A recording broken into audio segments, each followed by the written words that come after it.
within the ATU and University of Galway and other EDIH, European Data Innovation Hub partners, to engage and support the wider digitalisation of SMEs and public bodies. It's there to use that expertise within particularly University of Galway and the ATU to enable local authorities and other public bodies, as well as the wider digitalisation of SMEs. Today we have almost all of the local authorities in the region represented, also a couple outside of the region.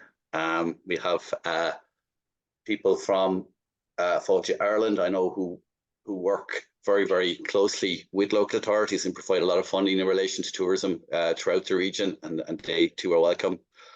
Also welcome consortium members who've worked in advance of the launch or the announcing of funding this time last year for the Data Sustain. They worked really hard in terms of getting approval for funding through Enterprise Ireland and through the EU, and they've continued that good work over time in the implementation of Data Sustain. The consortium includes members from the region's universities, research centres, innovation gateways, and all the region's business support agencies. And also the LEOs are represented as well. It's led by the director, Mike Conway, who will be talking to you shortly, and a digital leadership group. In relation to myself, just want to briefly state that I work for 5 local authorities, 4 of which are in our region, in various HR, housing, finance, planning. That was before I joined NWRA. I've the last 5 years in the NWRA, working on ERDS mainly up to the middle of last year. And in that time, I managed the 1420 ERDF fund, and also managed the consultation and agreement on 21-27 European Regional Development Fund, which is a $250 million investment in the region that was agreed and approved by the European Commission this time last year. In my acknowledgements, I'd just like to thank in particular the European Regions Network for Applied Computer Technology, which is a mouthful, but also known as ERNECT. Staff there, Margaret Quinn, Jose Manuel, San Mandaterio, and Misha, who's in the background here, assisting with the running of the meeting today. ERNECT have been particularly helpful in terms of the public sector consultation and consultation in local authorities, with local authorities in particular, over the last number of months. And they have been instrumental in terms of providing support, and going forward we'll be having further seminars and further consults with local authorities to see if we can assist them in the future in their digital transformation. I think we'll have an important role if local authorities want to get involved with us, and I think there is a momentum towards that at the moment. Just wanted to say that the meeting is being recorded, but the recording will be stopped once we get into the Q&A at the very end of the meeting. So there will be a Q&A, and if you have any queries, questions that you want raised in the Q&A, please put them in the chat, and I'll call them out. And if you need clarification, or you can raise your hand at that point, and if you have any further queries, you can raise them then. It's a fairly tight time we have to get through the various presenters. Just listed there on the agenda, you can see the presentation. The first presentation is from the Director of the Northern Western Regional Assembly, Dennis Kelly, and he will outline why Data Sustain ties in neatly with the priorities laid out in the Regional Spatial Economic Strategy. It'll also give you details in relation to the role of the Northern Western Regional Assembly. After that, then we'll get a short introduction to Data Sustain from Mike Conroy, who's the director since the middle of last year of Data Sustain, and he'll outline what it offers for public and private organisations. We'll then have 4 speakers. After that, first room is James Hanrahan, who will discuss sustainable tourism and evidence-based decision making, and then his colleagues Fiona McKenna, Colin Barco, and Anita Conifrey will outline individually international case studies in relation to data used for sustainable tourism, approaches for smart data collection, and measuring and monitoring tourism's carbon footprint. As I said, Dennis Kelly, our director, is first up. Just in relation to his background, He took up employment with the Northern Western Regional Assembly as Assistant Director, Senior Planner in 2016, and he was tasked with promoting and developing the strategic planning and economic vision for the region until taking up his current role in May 2023. Previously, he was employee of Donegal County Council for 24 years in a variety of roles, including Senior Planner in Development Management, and he headed up the Planning Policy, Heritage and Research Policy Unit between 2012 and 2016.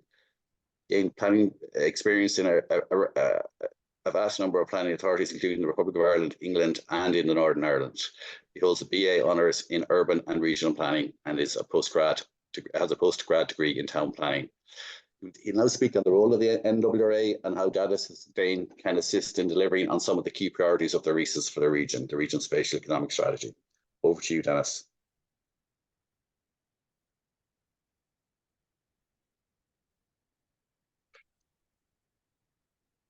Are you there, Dennis? Yeah. Sorry, thanks very much. Can you hear me now, Jerry? Yeah, can you hear me there? Yeah, you can hear me. Yes, well I can. Yeah, that's great.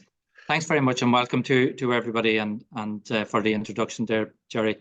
I suppose it's a big region that we have. You know, we extend the whole way from Monaghan and Cavan right round to Galway, and I would welcome those that are, as Jerry had made reference, not within the region.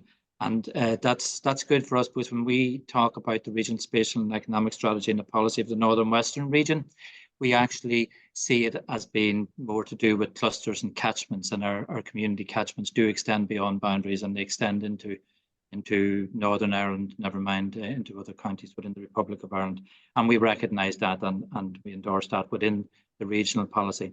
So I suppose from the perspective of the EDIH, I think it's really important that we do look at this from the point of view we have one region and one voice, and we see what the EDIH can do for this region.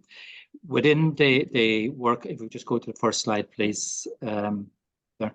I suppose when you look about what is it that we actually do at the Regional Assembly, well, we try to do three things. We try to create better places, we try to make this a more competitive region, and we also try to ensure that we provide a platform for collaboration between us all. And I suppose when you look at the better places, what does that mean? Well, that's about creating better policy. So we would look at our best practice policies in both planning and economic development. So it's not just planning, it's economic development, and that's key to all of the work that we do. We have influenced the national planning framework when it was adopted. We're also working on the review of the national planning framework, which is about to come, because, you know, the whole issue of funds follows policy. So policy is really, really important in all of this. We also are involved through our constituent local authorities at the development plans and the local economic community plans. And we also work with a whole variety of public bodies. And then when you look at the competitiveness, this is where the mantra of the funds follows policy. What we try to do is to maximise the exchequer and the EU funding to this region so that we can improve the competitiveness of this region. Through the ERDF in the period 2014 to 2020, we would have had the regional programme. The current one is the 2021 to 2027. So that's a 217 million programme. We also work through the ETC and the Interreg programmes, and the other type of funding mechanisms in this region would be the URDF, the RRDF, and whatever other such funds that are out there. We're continuously advocating for greater investment in this region. And then through the platform for collaboration, I mean, we would work on the rollout of the URDF and the RRDF information when it was being commenced.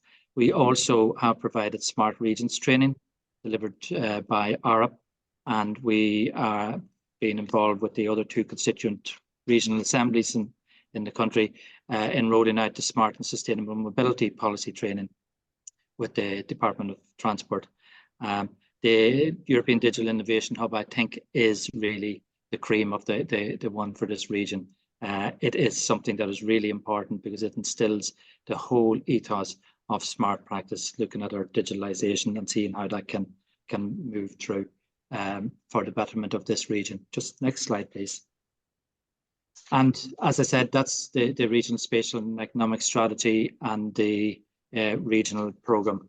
that are particularly important for this region.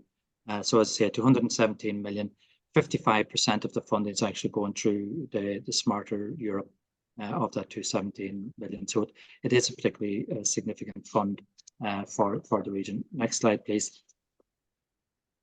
I just want to touch, I suppose, on the RSES itself, because this is the regional policy. This is the policy that we're all working to.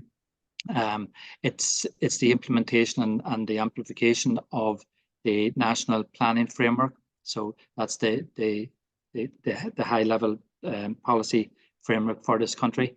It provides then the platform for the local policy to be provided. And what you'll see in the regional spatial and economic strategy was an acknowledgement that there's a weak urban infrastructure in this region, which is particularly concerning when you're trying to look at the economic development of a region. So Galway is our metropolitan area, and then up in the northwest we have Letterkenny tied in with Derry as the northwest city region, and we have regional growth centres in Sligo and Athlone, and then the others are the key towns. And the ambition of the regional spatial and economic strategy is to deliver a smarter, a greener, a more specialised and a more connected region, with a focus then on the weak urban infrastructure. And within the regional spatial and economic strategy, the importance of the emerging sectors and clusters is drawn out, and harnessing the region's natural resources through, for example, the development of a renewable energy potential, our blue and our green economy, tourism, the marine and the agri-food are all drawn out in the RSES, and utilising our unique value propositions such as our cultural heritage. So for today, I suppose the tourism sector is particularly significant, and also the cultural heritage. Just next slide, please, because I'm conscious that I don't go over the time on this. The policy direction within the RSES really does embrace the adoption of digitalisation and using our digital technologies and our service platforms across the region to try and leverage the smart region approach, and to continuously look for new ways to integrate smart solutions. We have to keep ahead of the curve, and that's why we see that the policy is particularly important to set the scene, and the work of the EDIH is going to be very, very important in making sure that we are able to, I suppose, have a successful future in this region. So within that, Mike, I'll hand back to yourself, and I would congratulate you on the work that you've done thus far.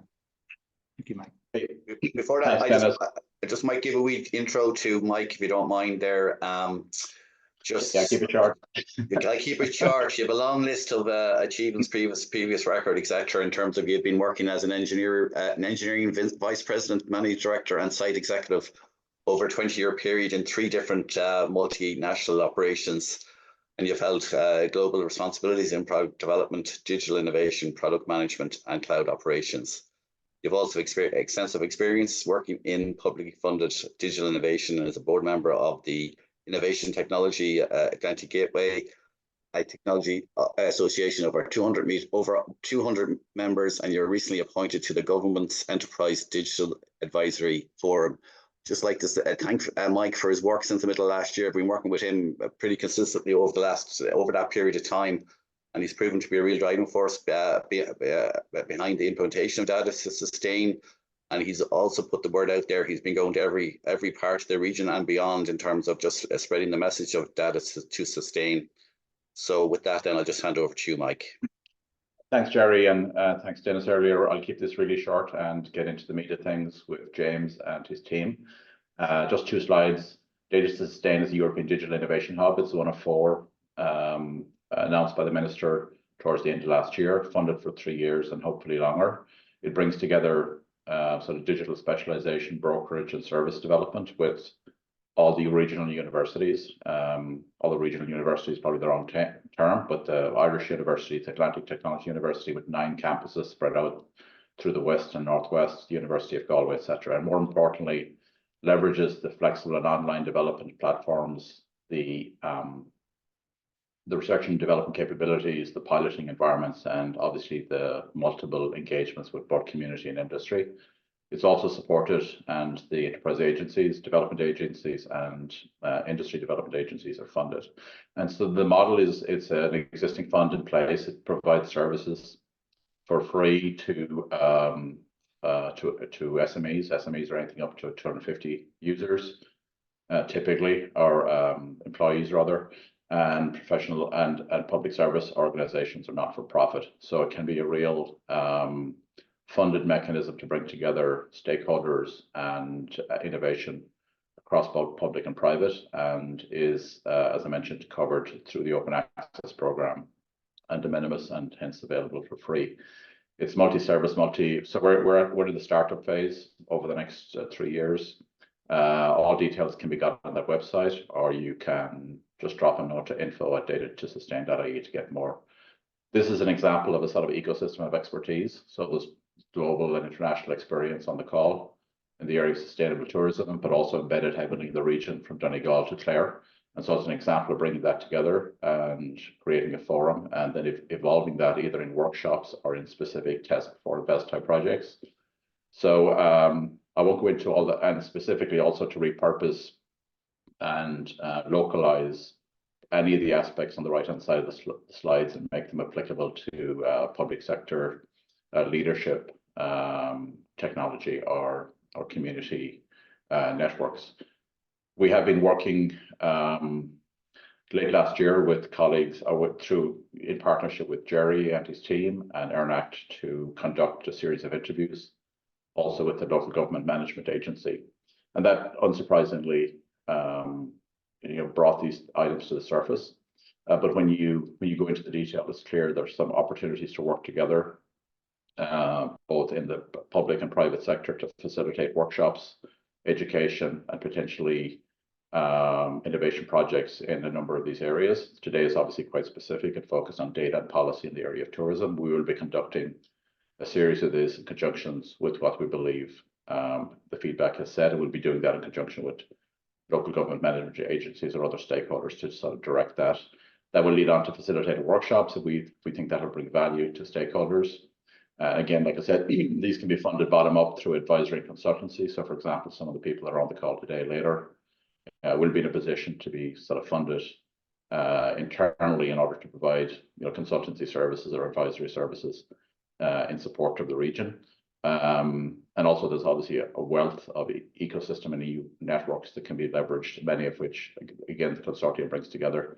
So if any further questions, you can get it on the website, or email me directly, or email at info@datatossustain, or obviously work back through Jerry and the wider team. So with that, I'll pass back to you, Jerry, and then on to James. Thanks very much, Mike. That's appreciated. After the meeting, we'll be sending on we'll put all the presentations together in one PDF, and we'll send them out to all of the attendees after that. The next 4 speakers are from the HEU. I'd just like to say in advance of introducing them that they've been the establishment of the HEU is a game changer for the region. We did a report there prior to the establishment. I think it was in April 2022. We did a report, and which basically outlined the huge advantage and the huge economic benefit that will come from the establishment of the HEU.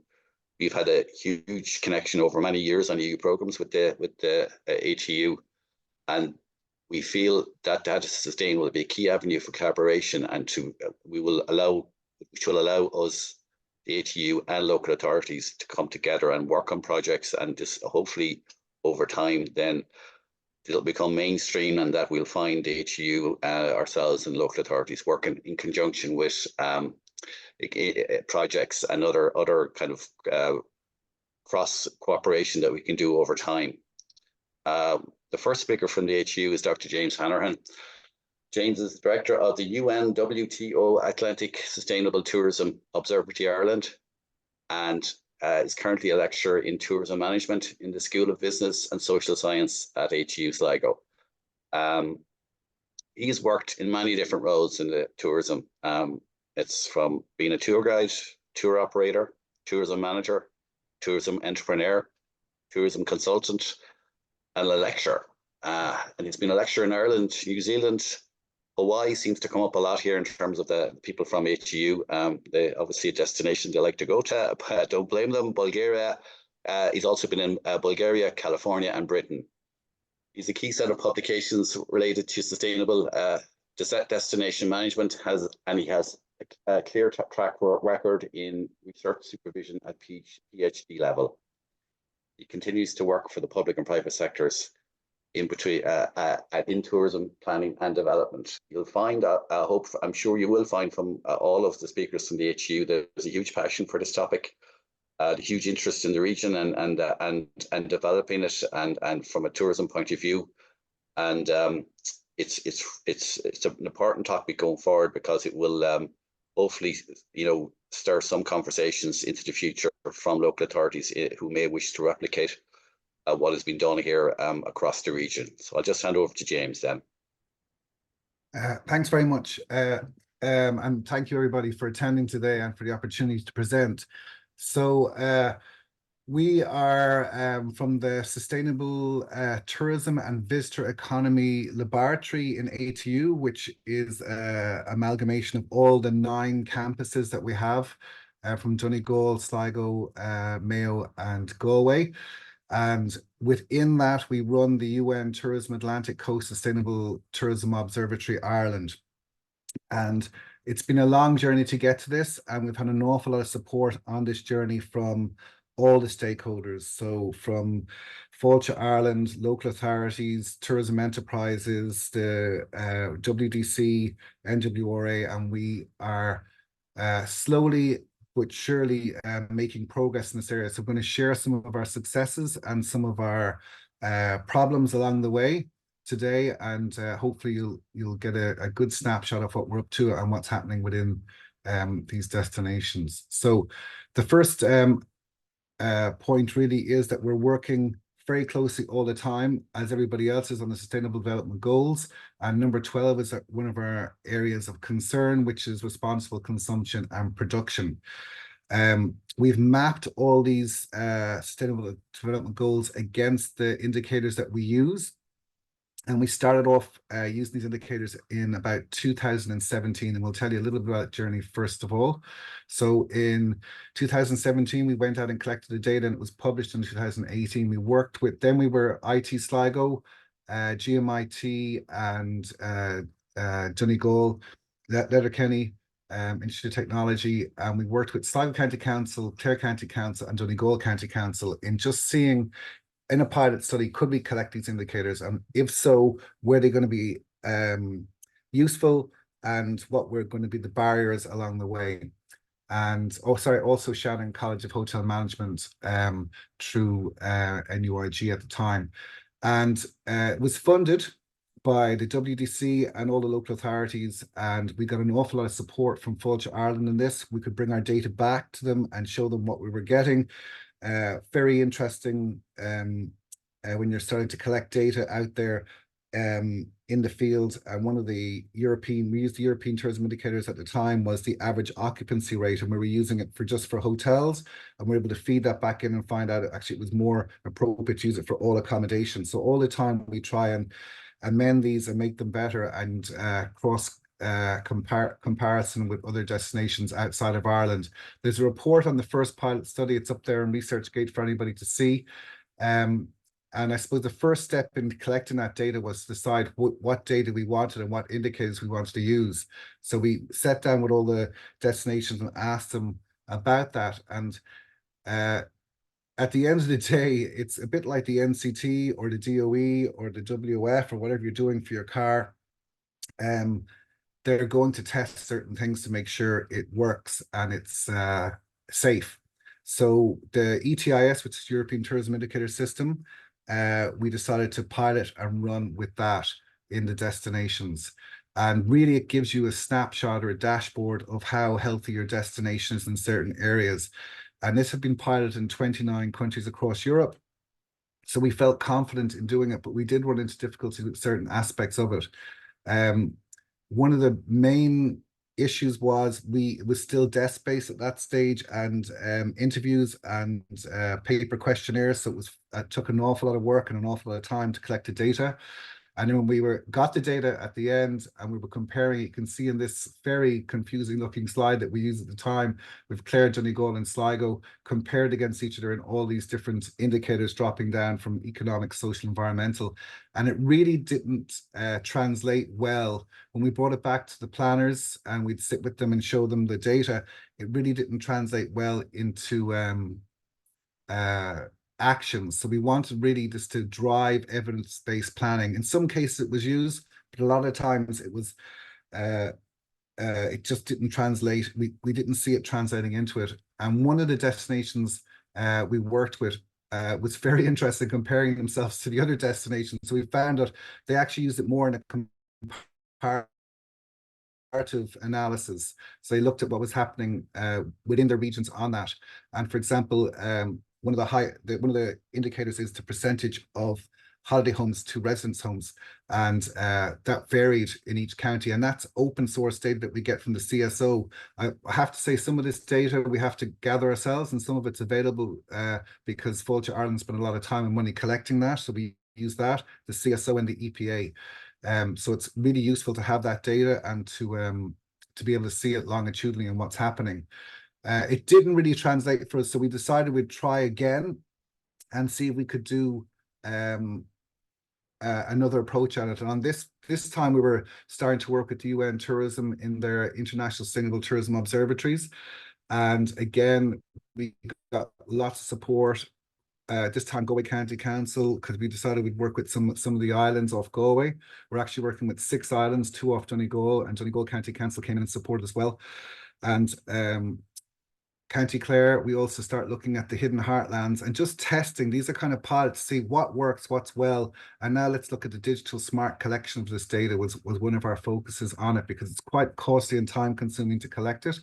So all of these partners came in and supported us, and the NWRA and Did Sustain and WDC UDAROS were really useful in this, because obviously we're working in Irish speaking islands and everything was translated into Irish. So all those data collection tools had to be bilingual. So a little bit about the places we tested in this round to see how it worked. So County Clare, you can see all the islands in yellow up along the coast, and you can see our campuses down along here. And there's actually 9 campuses now. We're expanding all the time. And we have a 10th campus, which is the virtual campus online. And this is where we ended up doing an awful lot of our work in relation to the indicators and connecting with the destinations and working with them. So the objective is to improve sustainability management of destinations for the communities, for the environment, for the enterprise and for the visitors, and to ensure that we can sustain this into the future. And we have an obligation in ATU towards sustainability, and we try and support smaller destinations who maybe haven't got the resources to do this, and also destinations who want to try new and different things within their destination to see if we can facilitate some sort of a measuring and monitoring from year to year as they transition. So I suppose the most important thing is that you just can't manage what you don't measure. So it's really important that we linked all of our indicators into something very solid and proven. So we actually use UN, European Community and GSTC indicators to measure, and we work with destinations in measuring and monitoring these sustainable tourism indicators based on, we believe a good place to live is a good place to visit. So it's all about really the communities and the destinations and making these places thrive and supporting them in their journey. And we've got a massive journey on our hands. We have to get 50% of carbon out by 2030. So we have 6 years to do that. That's a long, it's a long, hard journey. And there's a lot of measuring and monitoring to see how we do with that. So what are sustainable tourism indicators? A lot of you will know this already, but just to be sure. So they're evaluation tools used to measure and monitor the positive and negative costs and benefits that tourism has for society and the planet. So they're really key evaluation tools. And these have been selected over time and tried and tested in destinations all over the world and all over Europe. So we feel confident in using them and applying them. We use over 40. So there's 11 insto UNWTO indicators. It's now called UN Tourism. They've changed their name recently, and ETIS indicators and the GSTC, and it's quite destination specific.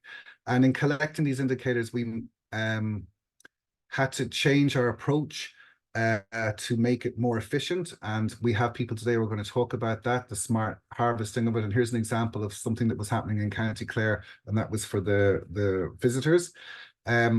We collected the data at accommodation, at attractions, and we had to do an awful lot of door knocking in terms of our residents' data. And what happens with that is we collect the data and we then put it into a much more presentable form. So this is the indicator dashboards for the visitors. So a lot more visible and easy to use and see, so that the enterprise and the destination residents can use it and see it. And you can see some amazing data here. 97% of visitors satisfied with their experience, their average spend for an overnight visitor, their average spend for a day tripper, and their average length of stay, along with their carbon footprint, the average kilometers that are spending. But we also collect qualitative data, and later on somebody will talk to you about how we groom that and analyze it and put it onto risk registers, so we can heat map it and see what we need to do within the destination. The residents are a core aspect of this and of the indicators, and we work very closely with the destinations in collecting this. And there's a whole process in terms of ethics approval and data protection to ensure we can collect this safely, and that will be talked about later on as well. And then we're currently collecting enterprise data. We've got, I think, nearly all the islands Colin will talk to you about are nearly all done, and some of the other destinations to be completed, and that's the last section of it. So we can map and measure what's happening in terms of the enterprises and their energy, their waste, their water consumption. There's a lot of open source data out there that we are lucky enough to be able to use, and that is collected. A lot of that is from Fáilte Ireland, the CSO and the EPA and other agencies. So we've just got some examples there.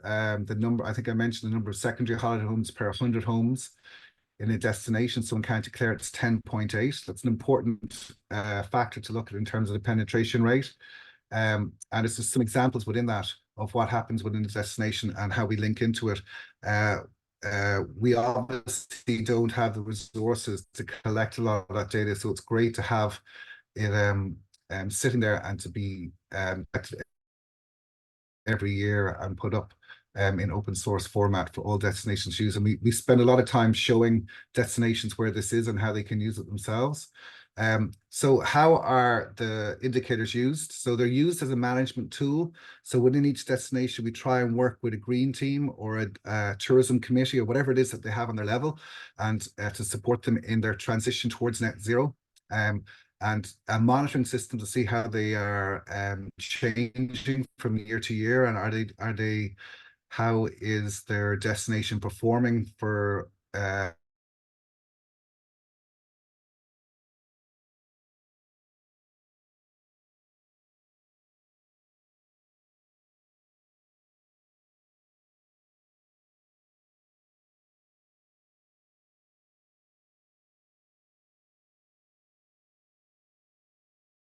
it's also an information tool that can benefit the policymakers within that.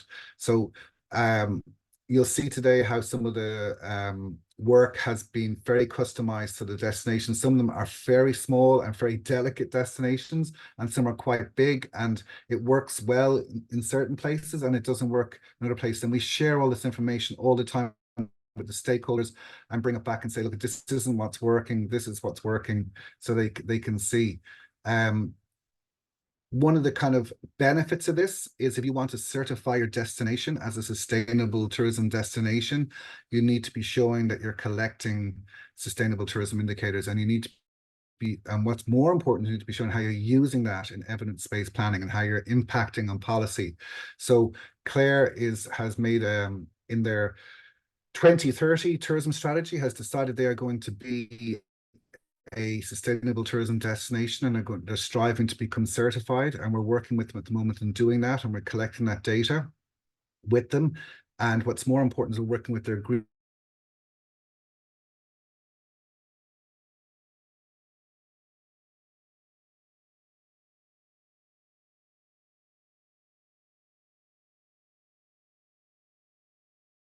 looked at. So EarthCheck are a worldwide organization who have the ability, they've been approved by the Global Sustainable Tourism Council to certify destinations. So they are then looking, EarthCheck are the third-party auditors for this process. And in fact, in their process of auditing, they're actually audited as well. So it's quite a comprehensive process, quite detailed. And Clare, I think, are quite brave to take this on. It's an awful lot of work. And we've spent a great deal of time working with them. And they've got some real, I think recently they advertised for the first Sustainable Tourism Development Officer for their county, which is proof of how much work they're putting into it, because they're creating enough work for these people to do. We always say that some destinations we work with have committed to transitioning towards more sustainable development, and we really need to kind of put a caveat on this. Preserving local community, cultural heritage, and reducing environmental footprints for tourism. The destinations are not yet completely sustainable. So because they're doing this doesn't mean they're sustainable. They have embarked on a process of continuous improvement. Like Ireland as a country, we're all stepping closer towards being more sustainable. It's a journey, it's a difficult journey, but we take we kind of take one bite at a time out of the elephant on this, and we work towards it. But as we do it, we're measuring and monitoring to see where we need to improve. And I think that's an important thing with people to grasp on this, and also the third-party verification side to it. So being labeled as a tourism destination doesn't really mean that you're fully sustainable. It just means that over time you've prioritized the goal of increasing sustainability, not that this destination is 100% sustainable. So we're all going to be on this journey at some stage within our destinations. Some people have started it earlier, other people have started it before others, but what we want to do is share that learning and pass around the problems and the barriers, and also the wins and the benefits of doing this as we go. So I think I hope I stayed in my 15 minutes. And just to be clear that this really isn't my work, this is the work of Colin Barco, Fiona and Anita, and lots of other people who work with me. Okay, so thanks very much. Thanks, James, for that. That's really interesting. And, one of the key points is there, a good place to live in, or a good place to visit is similarly a good place to live in. And that's really, really important to remember that in relation to all of this. It's good for the people who live all year round, as well as for tourists to come for holidays. The next speaker is Fiona McKenna. Fiona is a Master of Science. She's a dedicated advocate for environmental studies and sustainability. She's an immense interest in its multifaceted dimensions, including environmental, social, cultural, economic, and governance. She earned a Bachelor of Science in Biology as well from Hawaii Pacific University, and attained first-class honours in her master's degree in environmental sustainability from UCD. Fiona's expertise extends to policy and regulatory affairs, where she has 3 years' experience in consulting and project management within pharmaceutical consultancy. She's currently pursuing her PhD research at ATU Sligo, and Fiona is focused on measuring and monitoring sustainable tourism indicators for destination management under the mentorship of James. And I know she has great family connections with Clare as well, and that's been a focus of our work over the last while as well. So I'll just hand over to Fiona. Thanks, Jared. And thank you, James. Thank you, everyone, for joining today. As Jared has said, my name is Fiona McKenna, and I'm with the ATU today. And I'm measuring and monitoring sustainable tourism at the destination level. Today, I'll be presenting the international case studies of data used for sustainable tourism to inform tourism planning. So it is really good to do the deep dive in Ireland, but I think it's really useful to kind of look across the waters at our neighbours and see what they're doing. A lot of the European destinations are undergoing the same stresses as we are, and sometimes more they're kind of coming under more higher stress than we are. So it is good to look across and see how they're tackling their issues, and see if we can apply that to us. So just so we know, high level mechanisms for measuring sustainable tourism, there are a few different methods and mechanisms that are available. Some of them we may recognize. There's tourism satellite accounts. There's MST, which is a kind of a new one that came out last year. And that's kind of more statistical based and coming through kind of CSO data. What I'll be kind of touching on today will be the last 4 on the screen there. It's more based on the observatories, destination-based indicators, the ETIS system that James had touched on, and the GSTC. Just to touch on the observatories as well. I guess just to mention they were set up in 2004, and essentially it's essentially 44 destinations globally are now committed within this network for regular monitoring of economic, environmental, and social impacts of tourism. And they're attempting to unlock the power of evidence-based destination making at destination level. I'll send in the chat into the group for anyone who wants to look at the members. They all have a preliminary report that they've inputted in at the site. And just to highlight, myself and James were in that photo there at the very back. This was us last November in Madrid at the UNWTO headquarters. These are all of the members globally. These all have high levels of expertise in this. They're all using indicators. We spent a few days in Madrid with them, going through their wins, triumphs, their issues they've had implementing indicators, and it was really interesting. I also went to Malaga myself and spent more time with them down there. And yeah, I'll take a lot of the examples from the people that we met just because we have firsthand experience with who we were speaking to. So if you can, on the right there, that's our preliminary report for the observatory. That'll also be put in the chat. You can take a look at it if you want. It's publicly available. I'll just highlight the national adoption of indicator framework. So this is where a national entity has taken on criteria and created a framework so that destinations within the national scope can then take that criteria and apply it themselves. We'll look at 2 international examples, and their first one will be Norway. On the left, that's their Sustainable Destination Standard.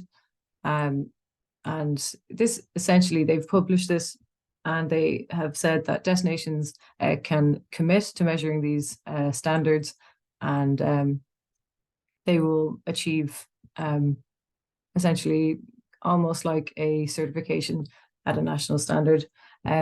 Within that criteria on the right there, you can just see some of the aspects that they'd have to measure against for them to achieve this. So one of them is against the SDG goal of 13 of climate action. And the destination must measure, let's say, for example, visitors' transport emissions to the destination and outline a 3-year plan to try and reduce these. On the right there, there's just some example of some of the destinations that have achieved this. And one of the statements within the criteria is that these destinations must document their process or progress, set goals, and develop sustainability in a long-term perspective. And there's 42 criteria and 104 indicators. Another example is Japan. This is their national framework. It's based on the GSTC as well. That's there on the right. It's only available in Japanese, unfortunately. But myself and James had met with a couple of the observatories that were a part of this process. I think myself and James were astounded that they mentioned that they employ over 200 staff all across Japan to implement sustainability for tourism. I know they're having last year they've had a lot of issues with over tourism at certain sites. So they've put 200 staff behind this, which is a massive commitment, which is pretty impressive. This is just a map of the sustainable destinations in Japan that have implemented the standard. So this would be essentially promoted by the national entity to show that these were the destinations that are committed to achieving sustainability standards. We'll go through some general themes that we kind of found throughout the the group, we have the use of indicators and data to inform evidence-based planning and destination strategies. And the first example would be in Malaga in Spain. This is an Insta observatory where they outlined how they collect qualitative and quantitative data and how this shapes their 4-year strategic plan. And then they produce annual plans that essentially outline actions, how they're actually going to achieve that strategic plan. Another example is the Azores in Portugal. We had talked to the destination manager a couple of weeks ago with Clare on the green team. She actually dialed in and was able to chat to us and tell us, meet the team herself, which was really, really kind of her. She's really, she got a lot of expertise. She was really, really, really good. But she essentially said, provide this action plan is publicly available as well. You can access it online, but it's an action plan backed by indicators, data, and resulting actions. What I particularly like about it is that it's very transparent. You can actually check and see what actions have been completed, ones that they've decided they're not going to execute for various reasons, and then what they're going to prioritize. We also have indicators to inform different teams to prioritize various aspects of a destination. So our example for this one would be Malaga in Spain. So these are like the thematic blocks, and you can see the mandatory issues that Malaga have basically decided that these are the most important things that they want to focus on. As you can see, a lot of these would correspond to anywhere around the world, any destination, energy management, water management. A lot of these things aren't rocket science. They're the exact same across destinations. For example, they could be, however, there could be certain aspects that they need to focus on rather than maybe what we need to do here in Ireland. For example, they have cruise ships within their block 1. We could be focusing on air emissions instead, or anything that would impact us possibly more.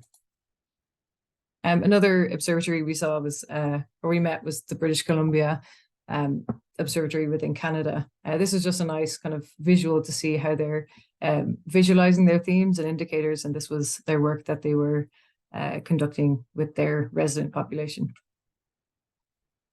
As James mentioned before, a lot of the observatories communicated how they were using dashboards, how it was really important to have publicly available information. This is one of the Portuguese observatories that they had their indicator system very clearly marked out online with their results of economic benefits, seasonality, employment, and resident satisfaction. Another example, Malaga. This was their massive dashboards. This is just one screenshot within tons, but I like this one because you can see the longitude analysis. So they've actually started collecting this data in 2012, and you can track it all the way up to 2022. A big thing as well with information and data that we came across was the ability to be competitive and to market and back up sustainability claims. There is an upcoming EU Greens Claims Directive that will actually prevent entities making unclear or environmental claims that are not backed up with evidence. So as we know, it's called greenwashing. So that's actually coming into force this year, and it's something that we'll all have to keep an eye on and make sure that we are basically knowing that we can back up any claims that we're making. A good example of the Azores, because they were one of the first, they're one of the leading destinations for sustainable tourism, and this is backed up with credible certifications. They can actually make statements and back it up and can market for this. Another aspect is to measure baselines, conduct longitudinal analysis, and to identify trends. It's really important to do this. Aspects such as energy and water management. We can take a look at the bottom indicator here, the percentage of tourism enterprises that provide training or information on sustainable practices to their collaborators. We can see that they have a national result, which was 62% for Portugal, and then the destination was 78.6%. So they can actually track and see that they were outperforming the national average, which is really useful for the destinations to know where they're kind of falling down on and what they're actually doing really well on. And then in that, they can communicate either side. And then the ability to measure the SDG goals relating to tourism. I really like this one from the Azores. They have the SDG goals against their, and they have it in their plan. They have actions, goals, deadlines, where the point is in situation, and then have they executed or not, and they give the evidence for that. And just bringing it back to Ireland, James touched on this before, but it's just a destination that I'm working very close with. They're looking to become the first certified sustainable destination in Ireland, and in that, they're working with their green team. And the green team is essentially a stakeholder group that use the indicators to frame their evidence-based strategies. And in that, we've done such like risk registers, we've taken quantitative information and qualitative, basically took all those themes and presented to the group, and they were actually able to vote in the group in a confidential manner, and to essentially prioritize what they want to focus on collectively. And with that, I think brings a lot of power to the group, and they have submitted their thoughts for the Heritage and Climate Action Plan, which is really, really, really impressive. Just a highlight for anyone who's around, situated around the Ireland's Hidden Heartlands, I am still collecting enterprise indicator data. If you're interested in contributing or supporting, please reach out to me and I can send you on the survey. Otherwise, I'll put the link in the chat, and it's open for any accommodations, attraction, cafes, any enterprise that's in the Hidden Heartlands can complete it. It takes around half an hour, and it'd be really, really appreciated. Thank you very much. You can reach me at that email address. Thank you for having me on today. Thanks, Fiona. Thanks so much for that. We will put all the presentations together into a pack, and we'll send it out as a PDF, as I said earlier. So if you didn't get that there, you can get it in an email later on today, hopefully, or tomorrow. The next speaker is Colm Barco. Colm is currently completing his PhD project at HU Sligo. The main aim of the current project is to examine the benefits of using smart technology as a support mechanism to destination management across 6 islands along the west coast of Ireland. This has been labelled a smart indicator system and will be used to measure and monitor tourism on each individual island. Data collection began in June 22 and has just completed its final phase. Other objectives of the project include the publication of information on a public website using Power BI. Island managers will be trained in the collection of the data when the project is finished. Colm, like James, has a varied career in tourism. In terms of he's worked as a chef. Went back to college as a mature student. The research findings of the master's thesis that he prepared was accepted with no modifications, and the thesis was awarded first-class honours. I know Colm, through his work on the islands, has built up a huge affinity with the islanders, and I'm sure he'll outline that now in his presentation. Thanks very much, Jerry. Appreciate it. So as Jerry said, we are going to speak to you about using smart indicator systems to measure and monitor tourism. Just to give you an idea of the geographical scope of the project initially started with the Aran Islands, but Inishbofin, Aranmore and Tory soon came on board. So that left us with 6 islands along the Atlantic coast that we were studying.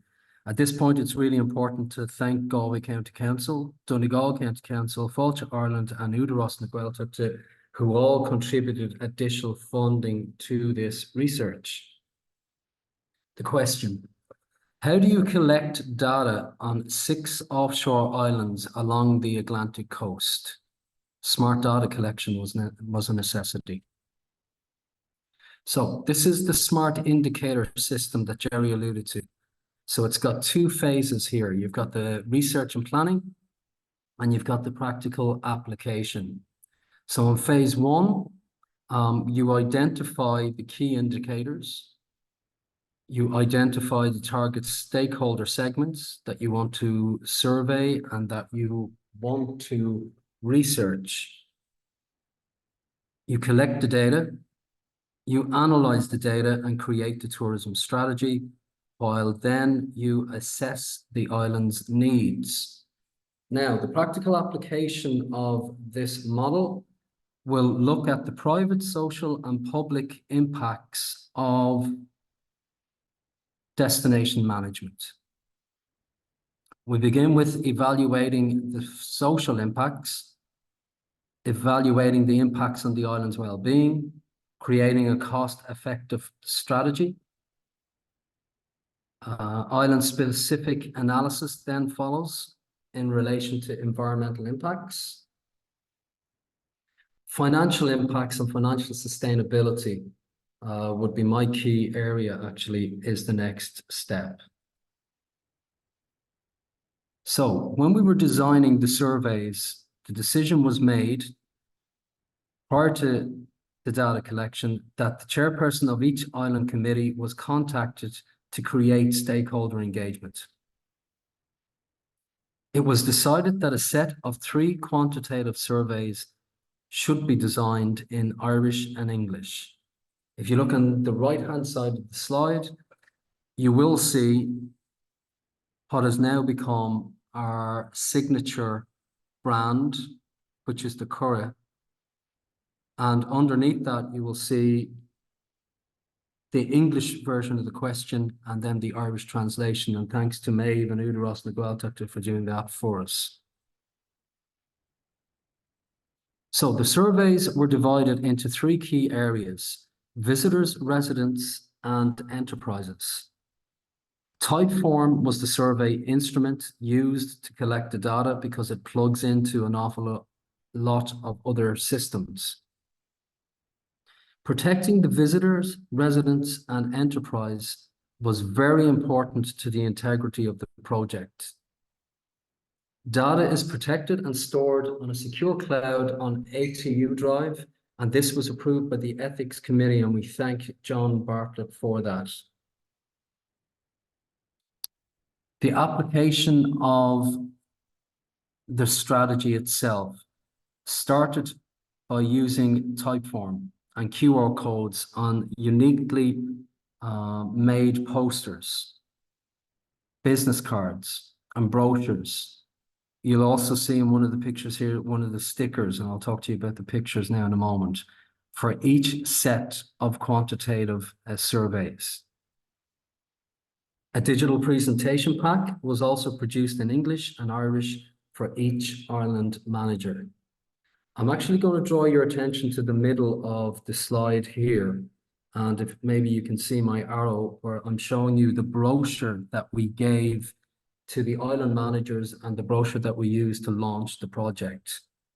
If we move up to the top right, you can again see the poster, and it also became our sticker that we put onto the island in order to gain notoriety for the project.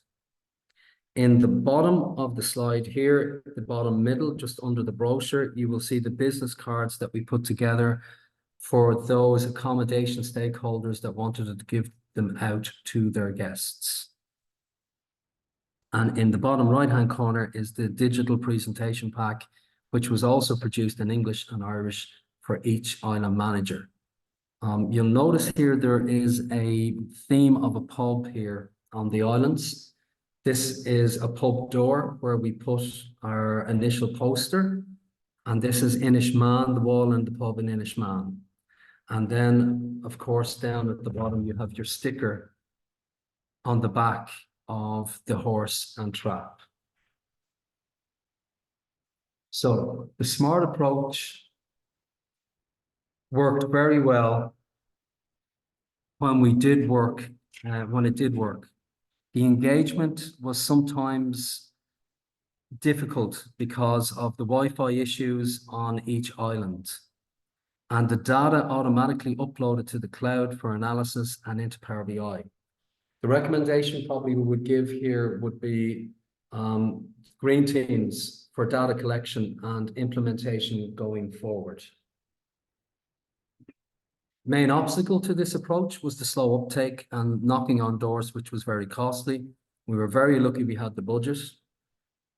This led to a significant amount of travel to the islands. You can see me on the boat there on the photo on the left-hand side. On that particular evening, I was moving from Inishmaan. It was our first day, 27th of June 2022, all the way over. We were moving over to collect data on Inishmaan from Inishore that night. So this did not highlight the weakness in the technology, but rather identified the need for further training for the stakeholders involved in the data collection. But I'd been used to this before from previously with my MA that Jerry mentioned earlier. So after the data was collected, each island manager was consulted regarding the design of the dashboards, and these were created using Canva. So the dashboard was created for each set of surveys, and it was done again bilingually in English and Irish.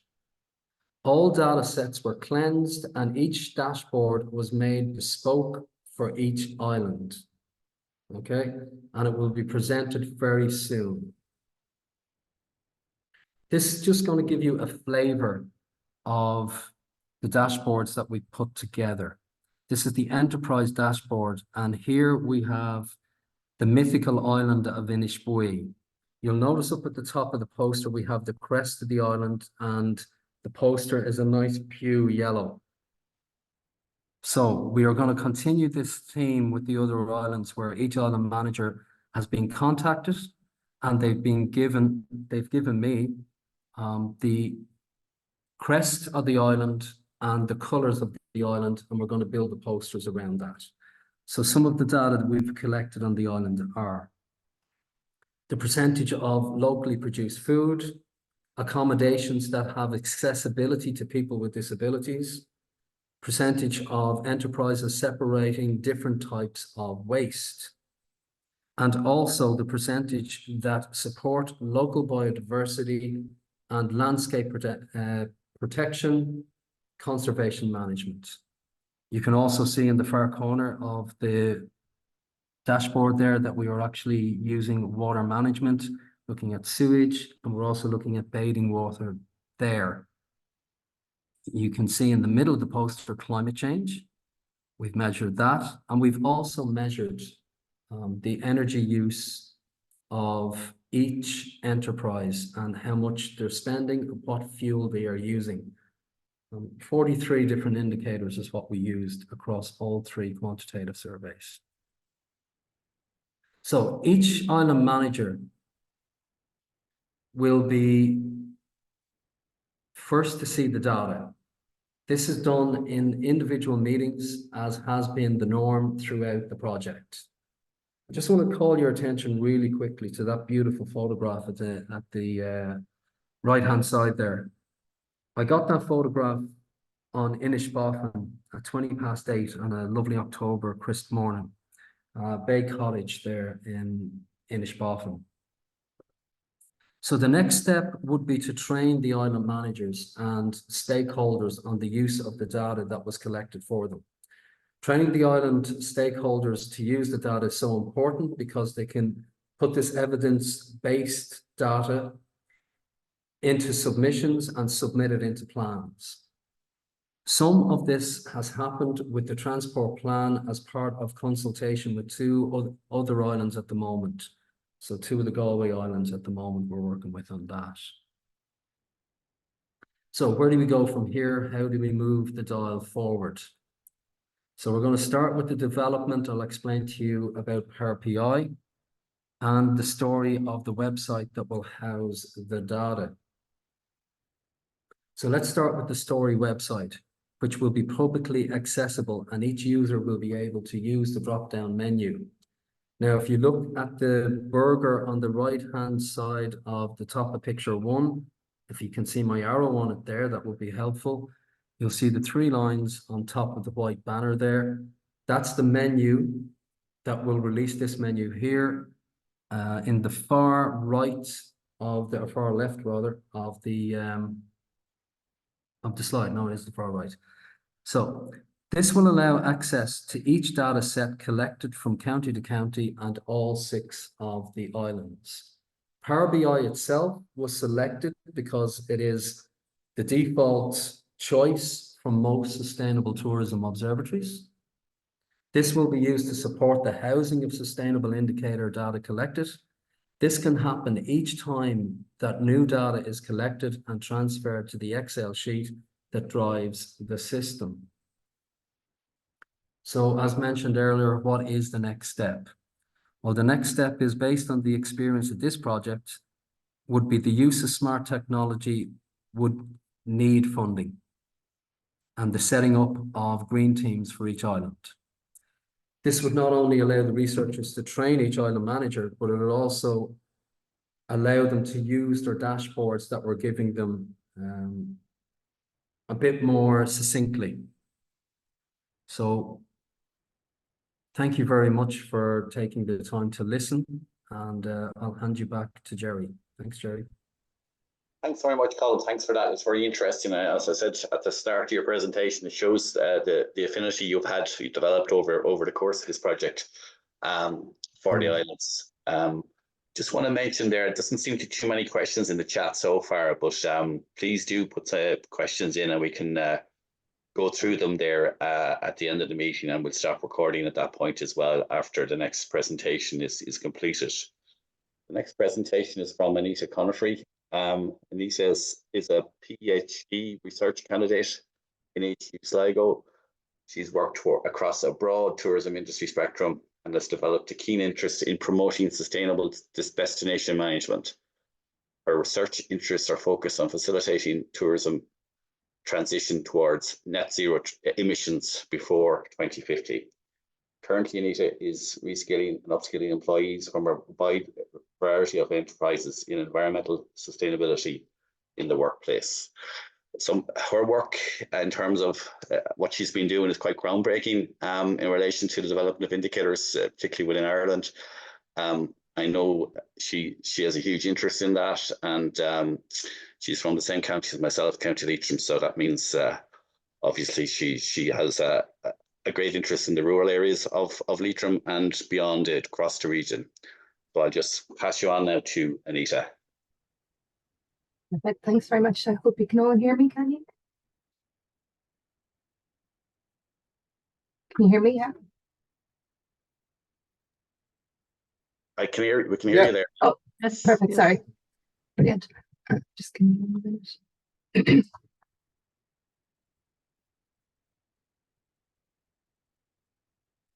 Perfect. So thank you everybody for coming today. So as I've been introduced, I'm Anita Conifrey, a doctoral researcher at ATU Sligo. I'm originally from a rural parish in the south of Leitrim. I just have to put it out there, it's not North Leitrim.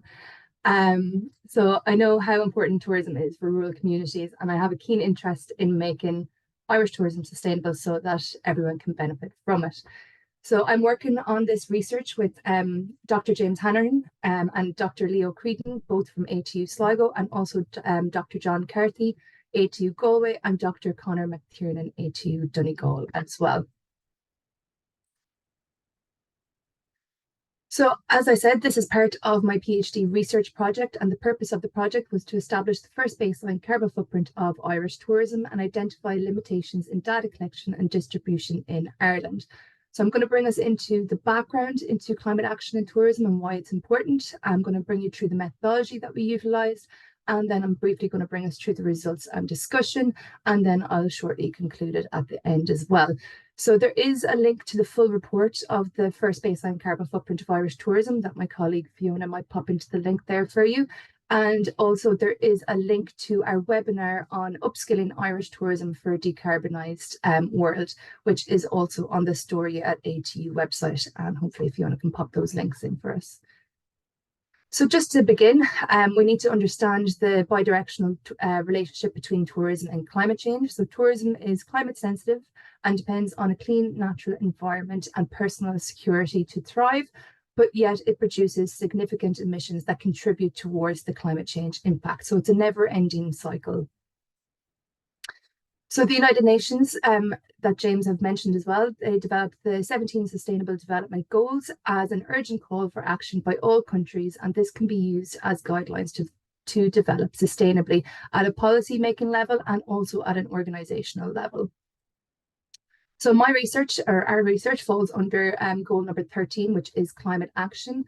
And each goal has a set of targets and indicators to follow as guidelines as well. And James previously mentioned about goal number 12 is to ensure sustainable consumption and production patterns. And when we looked at goal number 12 targets, you can see there the target highlighted in red, that this goal requires the implementation of a standard accounting tool to monitor economic and environmental aspects of tourism sustainability, such as the tourism satellite accounts, which Fiona had mentioned previously, which is needed to measure tourism emissions accurately. And it's also recommended by many academics to utilize it as a standard approach, because if we don't have a standard approach, we cannot compare our carbon footprints with other international destinations as well. However, the only issue is with that is that many countries have not yet compiled the tourism satellite accounts, as it is quite time consuming and data heavy to compile it.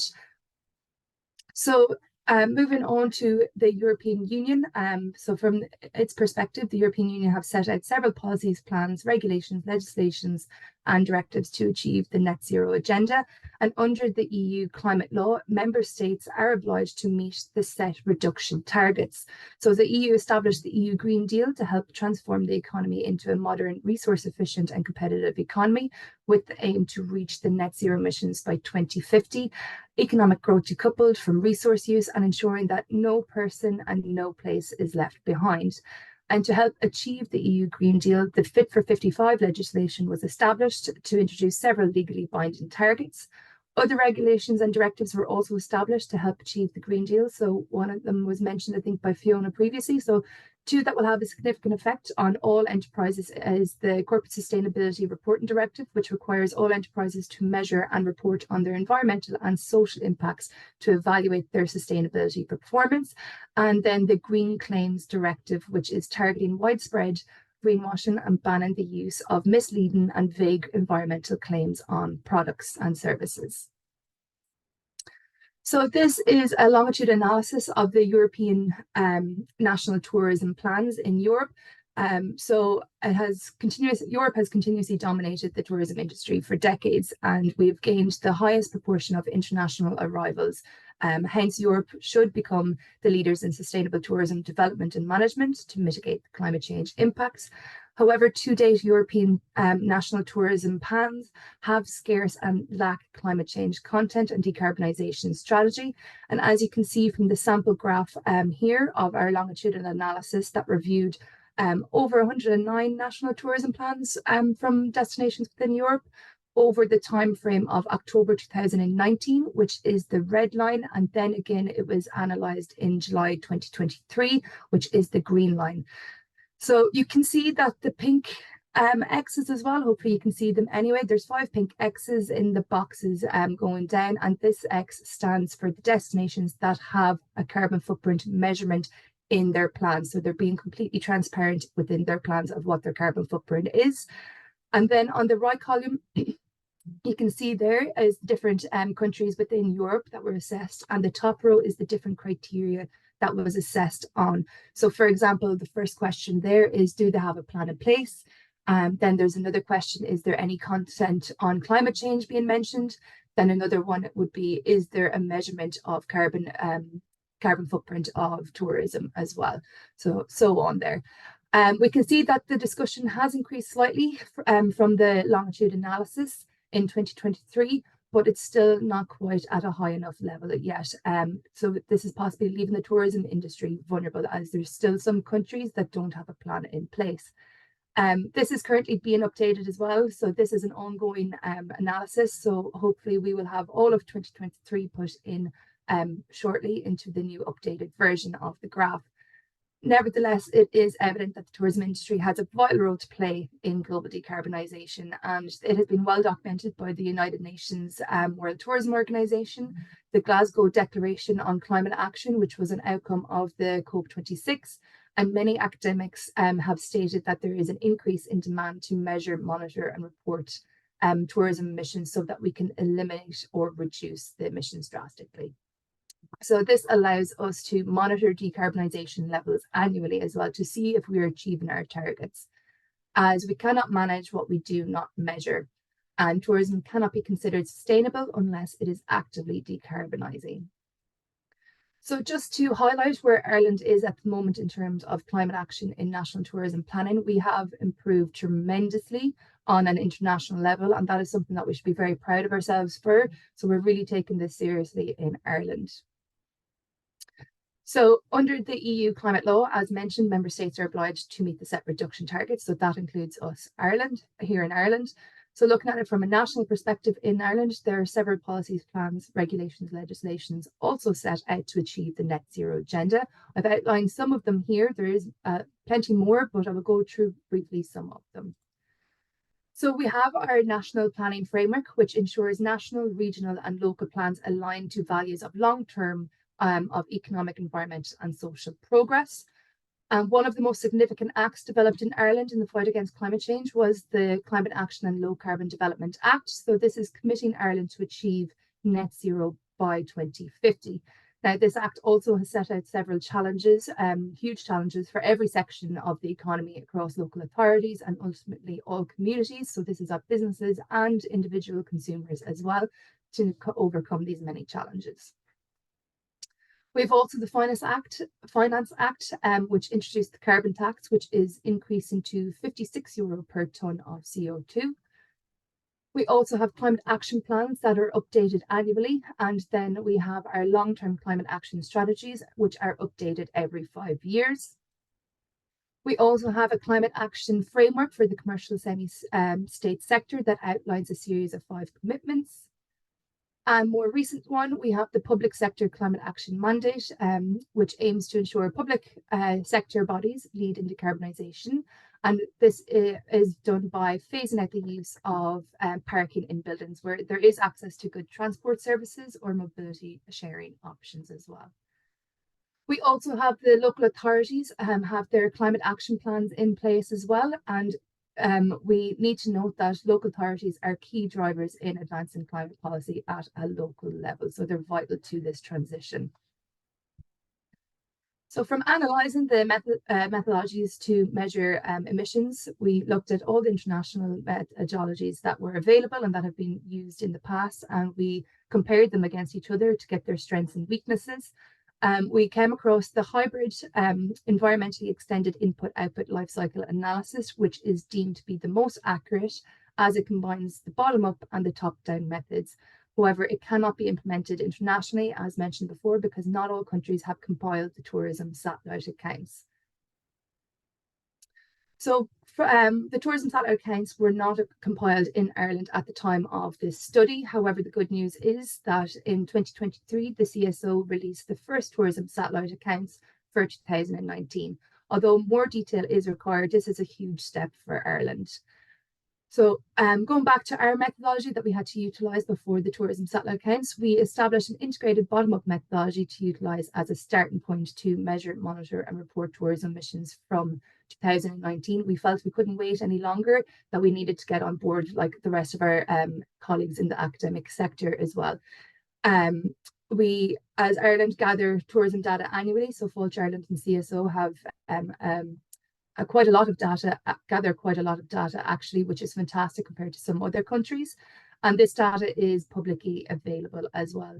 So to overcome the limitations in the data, we established catchment areas and population proportions as well. And we also utilised some average carbon intensities for certain criteria. So we were very fortunate that we were able to collect more data from different tourism stakeholders and key enterprises who agreed under non-disclosures to share their data with us. So this led us to our first baseline carbon footprint of Irish tourism. So this is a diagram outlining the system boundaries. So it looks kind of complicated at first, but I'm going to bring you through it. And this will also go through the scope of impact and the unit of measurement too. So first, we had to determine the stages of tourism that we were going to measure. So initially, when we were looking at it, there was gaps in the data, but myself, Fiona and Colin were able to minimise those gaps in the data during our data collection. So we were able to determine the stages that we were going to measure. Then we looked at the different tourists that come to Ireland. So whether we were going to focus, or what tourists we were going to focus on. So we went for a consumption-based view, which means we were focusing on what happens in Ireland and when they're coming to Ireland rather than the outbound. So we had the domestic tours, we had our Northern Ireland tours, and we also had our overseas tours as well. And we decided on the different components of our tourism consumption that we were going to measure as well. So as you can see going down there, we had external transport, so that's aviation and marine. We had internal transport, we had accommodation, we had food and beverage, we had attractions and activities, and we had shopping as well. And this was based on international best practice as well. Then we decided on the timeline, and the international best practice led us to believe to do it annually. Now you can do this seasonally, you can do this monthly, but for us we did it annually to get the overall picture throughout the year. So we went with 2019 as this is the year that we had the most credible data to use, and this led us to deciding the scope of impact and our unit of measurement. And as some of you might be aware, Scope 3 emissions are incredibly complex and time consuming. And we've definitely found from working with enterprises in measuring their emissions and actually measuring our own emissions here, our own carbon footprint here at ATU Sligo, that this is the biggest grey area where upskilling and training is required. So Irish tourism generated over 11 million tonnes of CO2 equivalent in 2019, which is just over half of the emissions that is generated from agriculture. And for years, the agricultural industry has been inundated with policies, plans, and regulations, etc., to decarbonise, and their emissions are measured annually for years now. We've seen on Monday as well, most of us probably have seen that on Monday that over 100 farmers in Cork were protesting against the growth of air travel at a time when farmers are being warned to cut their output emissions. So this was part of their nationwide Enough is Enough series of protests. So it is fantastic to see that there has been an incredible push within the Irish tourism industry to bring the standard of monitoring our decarbonisation levels up, but this needs to continue to be pushed as well so that we can protect ourselves and be resilient. So overseas tourists produce 87% of Irish tourism emissions, and this is mainly due to the dependency on international aviation, high visitor volumes, long distances travelled, and the need for connecting flights too. So previously, national emission frameworks did not include or measure emissions from international transport. However, this has been improved since and will continue to improve over time as well. We have the International Maritime Organization and the International Civil Aviation Organization have been working on global measures to address emissions from shipping and aviation respectively. Nevertheless, it would be unethical of us not to measure and report emissions from international transport. So aviation is the Achilles heel of sustainable tourism globally, as other experts such as Chris Lyle have highlighted. And for domestic and Northern Ireland tourists, accommodation was our biggest contributor to their carbon footprint, followed by internal transport, similar to the graph here. So when we go looking at aviation emissions, you can see that our long haul markets produce 70% of our aviation emissions. This is due to the distance travelled and the need for connecting flights as well. When we compare our overseas tourist market arrival numbers against the emissions of a one-way flight, we see quite a strong British market with high arrival numbers and low aviation emissions, compared to the long-haul market tourists from Australia and New Zealand, where they have low arrival numbers but the highest aviation emissions. The US is our second largest tourist market and brings huge economic benefits to Ireland, especially rural areas as well. And we know that our enterprises really value and are dependent on this market. But the question is, will the value of this market be diminished in a decarbonised world or due to the high emissions associated with them? So looking at our short haul markets from mainland Europe, we're looking at quite a promising and valuable markets to the future of Irish tourism. We are actually quite lucky to have such close neighbours with low emissions, high visitor volumes, high expenditure, and long lengths of stay compared to other island-based destinations such as Hawaii. When we think of the future of tourism and the possibility of an increase in carbon taxes and a rise in the cost of flights, there is the opportunity to build low carbon infrastructure for our European markets. And there is also the possibility of maybe increasing our long haul markets length of stay and decreasing the number of flights they take per year. So there is options there. So these were the data limitations that we had to overcome, and we recommend that these be minimized in the future to continue to increase the accuracy of our measurement. I won't go through them all as they are outlined in detail in our report and our peer-reviewed publications that hopefully Fiona might put a link of the ResearchGate in the chat there. So I'm just going to narrow in on one here for today. So just an example focusing on cruise ship passengers. So their carbon footprint had to be excluded from our study due to data limitations and to avoid double counting. And this was a decision made by working with different stakeholders. This is the collective decision that we came to. So this is an example of an area for improvement of collection, data collection as well. So we need to be getting the last country or port that they departed from and the port that they're arriving to in Ireland. We need to get their itineraries if they're getting off in Ireland, what are they doing, how many are getting off in the port, etc. So from collaboration with many organisations in the industry, we can see from our modelling that there will be a slight reduction in emissions for 2022. This is possibly due to the effects of the energy crisis, also advances in technology, but also the hard work being done by the state and other key stakeholders who are helping and supporting organisations to reduce their emissions and additionally reduce their operational costs. So we have the launching of a user-friendly carbon calculator. We also have the creating awareness through several reports and hosting conferences that have occurred. We also have the EU Just Transition Fund that Fáilte Ireland is investing in the sustainable tourism development in the Midlands. We also have recently Fáilte Ireland's Climate Action Programme, which offers dedicated support and investment advice for tourism enterprises. And enterprises will be appointed a mentor to help them tailor an action plan to empower them to become more sustainable. And we also have seen that Fáilte Ireland and the SEAI have a strategic partnership in place to support the decarbonisation of tourism enterprises and ensuring that they can easily access the financial supports available to them to reduce carbon emissions, increase energy efficiency and adopt renewable technologies. And I'm going to go through some of the research that we have done on tourism enterprises, and one of the major barriers that we identified was the fact of financial supports was one of the main barriers. So it's important that we all collaborate with our tourism bodies to support them and for them to support us to decarbonise our industry. So this is just a quick infograph.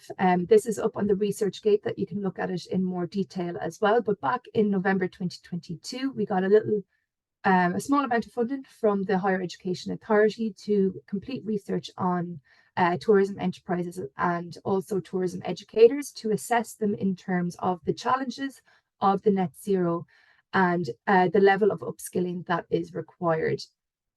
So back then, the assessment highlighted that there was a lack of decarbonisation implementation in tourism enterprises due to the many barriers they face, as you can see from the infographics here from our assessment, which is available, as I said, on the ResearchGate. However, the current drive for climate action in tourism from our government and the national tourism bodies in creating awareness and upskilling through their multiple conferences, their regional guideline reports that have been developed and are available, and the new climate action programme. It's just fantastic the work that is being put in and the drive that's been done. And without a doubt, these are definitely reducing the barriers that we identified back then. And it's definitely going to improve tourism enterprises' ability to transition towards net zero emissions as well. So this is looking at the tourism educator. So from completing a census of the third level tourism and hospitality programs in Ireland, we were able to identify the key areas where we ourselves need to upskill and improve on to ensure we are preparing our graduates with the key skills for a decarbonised world, because they are the future leaders of change. So here as well, we have an example of a breakdown of emissions for the main tourist markets to one county. But this is what we would recommend all counties to report on, as this information will allow them to put in evidence-based and location-specific decarbonisation strategies in place, as it is not a case of one solution fits all. So here you can see that the USA tourists have the biggest impact on this county, but that might not be the case for other counties, because they might have their main market may be the domestic market, or it may be the French market or the German market. So it's not a case of one solution fits all. So just to conclude, tourism cannot be considered sustainable unless it is actively decarbonising.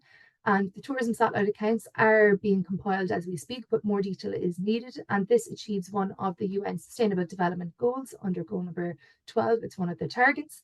Irish tourism generated over 11 million tonnes of CO2 equivalent in 2019, and this measurement can contribute to and encourage evidence-informed planning, but we recommend to measure tourism emissions at a local level as well, as it is not a case of one solution fits all. Tourism emissions are looking slightly lower for 2022 due to the drive in climate action in tourism from key stakeholders. And the tourism industry requires upskilling and training for a decarbonised world. So this is required for all tourism stakeholders, including us in the higher education institutes.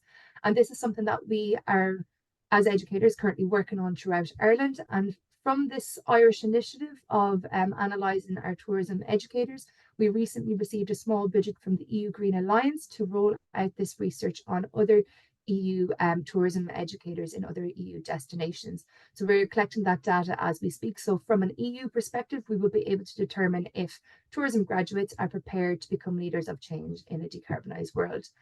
So just to highlight again, collaboration and accountability from all key tourism stakeholders, local communities and tourists themselves is key for a decarbonised world. It's not a case of pointing fingers or pushing the blame onto somebody else. We all have a role to play in achieving the net zero agenda and need to take accountability. So that is just some of our research and academic publications to date, and that's on my ResearchGate for anybody that would like further information. So thank you very much, everybody, for listening, and I'm looking forward to the questions now. Thanks very much, Anita. That's really appreciated, and that's really an excellent presentation. As you say, it's all a responsibility in terms of sustainability going forward, and you've really all of the two speakers have really given a good flavour of where we're at as a country and as a region, and where we need to go into the future. At this stage, I'm just going to ask that we stop recording now. We had